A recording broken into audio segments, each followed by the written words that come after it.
राज्यात सध्या ऑपरेशन टायगरची चर्चा सुरू आहे आणि अशामध्ये शिर्डी लोकसभेचे खासदार भाऊसाहेब वागचौरे हे देखील दिल्लीत पोहोचलेले आहेत आणि त्यासोबत जे एकूण 6 खासदार आहेत ठाकरे गटाचे ते दिल्लीत गेल्याची माहिती जी आहे ती मिळत आहे आणि उपमुख्यमंत्री एकनाथ शिंदे हे देखील दिल्लीमध्ये आहे।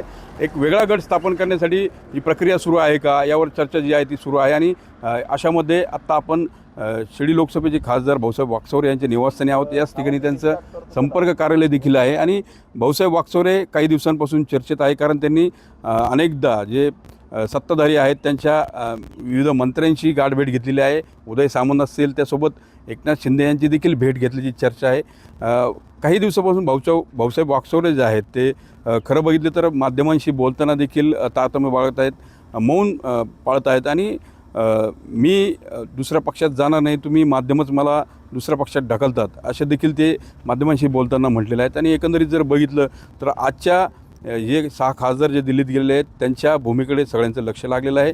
ऑपरेशन टायगरच्या निमित्तानं हे शिंदे सेनेत सामील होतात का याकडे देखील लक्ष लागलेलं आहे। एकंदरीत जर बघितलं तर यावरून सगळं राजकारण जे आहे ते तापलेलं आहे आणि उद्धव ठाकरे यांनी ज्या पद्धतीने 2009मध्ये भाऊसाहेब वागचौरे यांना लोकसभेचं तिकीट दिलं, त्यानंतर ते रामदास आठवले यांचा पराभव करून मोठ्या मताधिक्याने निवडून आले। त्यानंतर 2014 साली त्यांनी खरं तर ठाकरे गटाची साथ सोडली आणि पुन्हा एकदा 2023मध्ये उद्धव ठाकरे यांनी त्यांच्यावर विश्वास दाखवला, विरोध असताना देखील विश्वास दाखवला आणि 2024च्या निवडणुकीमध्ये पुन्हा एकदा भाऊसाहेब वागचौरे जे आहेत ते निवडून आले। मात्र आता पुन्हा एकदा शिंदे गटात ते जाणार अशी चर्चा आहे आणि त्यामुळे नेमकी त्यांची भूमिका काय आणि जे इतर खासदार आहेत त्यांची भूमिका याकडे सगळ्यांचं लक्ष लागलेलं आहे। संजय राऊत यांनी ज्या पद्धतीने सोशल माध्यमावर सांगितलेलं आहे की 15 कोटी रुपये देण्यात आले, त्यामुळे कुठेतरी हा घोडेबाजार आहे का आणि पक्ष फोडण्याचा प्रकार आहे का हे देखील पाहणं आता महत्त्वाचं ठरणार आहे। मनोज गाडेकर, TV9 मराठी, शिर्डी, अहिल्यानगर।